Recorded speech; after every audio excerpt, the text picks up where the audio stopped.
The law of attraction. Preparation for manifestation. Everything you are presently experiencing comes out of the non-physical. Whatever you have believed about your life, money, relationships, your career, has brought you to where you are now. The thoughts and the images that you hold in your mind have simply mirrored themselves by allowing the law of attraction to manifest those conditions into your reality. You can solve this by rewiring your mind to understand that the non-physical aspect of yourself is the substance that creates who you are, and it is the first step to change anything in your life. The first step.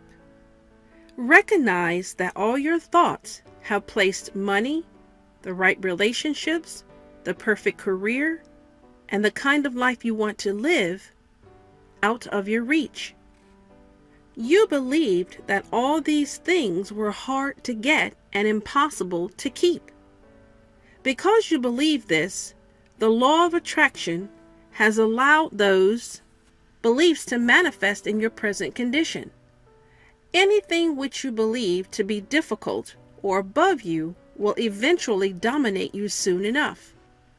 Unfortunately, in the area of money, as an example, money controls the lives of people. People do not control their money. If most of your thoughts about money comes from the past, which may include lack, then money will not come. You must first keep images and visions of why you want more money in order for you to attract it. Spend some quiet time alone where you can see yourself not paying bills or spending it all on other people or other things, but see yourself using the money to build a better lifestyle for you, your family, or for a charitable organization that takes action. The second step. Learn to develop a relationship with that non-physical aspect of yourself and allow it to supply the answers that you need to move above your money burden. The solution to your problem is always the fastest and easiest method. Just like water or electricity, law of attraction flows through the path of least resistance. It is a very good idea to get to know who you really are. You are a spiritual being, not the physical body you see. Your physical body is temporary and will die. It's scientifically proven. But the spiritual side of you is everlasting. You are humanly made up of atoms, which are protons and neutrons. But you are a molecular structure that is a ball of energy as spirit. You have the ability to attract and repel with your words the things you do and do not want in your life. But most people don't understand this. They believe in what they see instead of the unseen, which is why there are no desired results produced. You are created in the image of God and have some pretty good perks to being this way. You can do things that God did and does, and even more, says Jesus. Wouldn't it be beneficial to know what acts and things you can do as a spiritual being, and not the limited things happening in your life right now, in which you seem to have no control over? I use the Bible to understand the spiritual side of who I am and what I am capable of. I am not sure what you use, but this book is a great place to start. The third step. This is by far the hardest step for most people. Trust the guidance that comes to you and take immediate action because timing is essential. You may not immediately know how something will unfold because you do not have the vision to see into the future. It's easy to worry or second guess yourself, but most people do. However, the ultimate self-development is to trust your inner voice, as it will guide you most surely to the solution that you seek. It sees what the eyes cannot see and reaches far into the future where the mind cannot reach. It knows the outcome that you desire, and it will supply the perfect solution if you will just trust and take action on blind faith. I learned this step over time because it did not dawn upon me how important this step was. I have worked to maintain my thoughts for whatever it is I want. But I did not realize that my answer may come in the most unusual package. Let me explain. I remember I was trying to get a job because I had been out of work for a while. I had gone to several places and had no luck. I just knew I was supposed to have a job at that time due to upcoming bills. I some hotel near the downtown area. I did not want to go. It didn't say what companies were going to be there, so that wasn't very motivating. Something in me said to go. When I got there, it was a not so good looking hotel. I sat in the car deciding that I should go and try another place on another day. I got out the car and I got inside, and it was still a not so good looking hotel. Something told me to get out of the car in the first place and go in, especially since I had gotten dressed and made it that far. There were not that many employees there, and they were in the tiny rooms of the hotel with not that much space to walk around in. I was telling myself that I should leave. I walked around and talked to several employers. They were interesting, but not quite what I wanted. As I decided to leave, there I saw in one of the rooms a very large and reputable insurance company. I had no interest in insurance or being a sales agent, but I completed an application. They told me if I wanted to start in a couple of weeks, I could be in sales or wait 3 months to become an underwriter. I didn't want to be in sales, but I did need a job.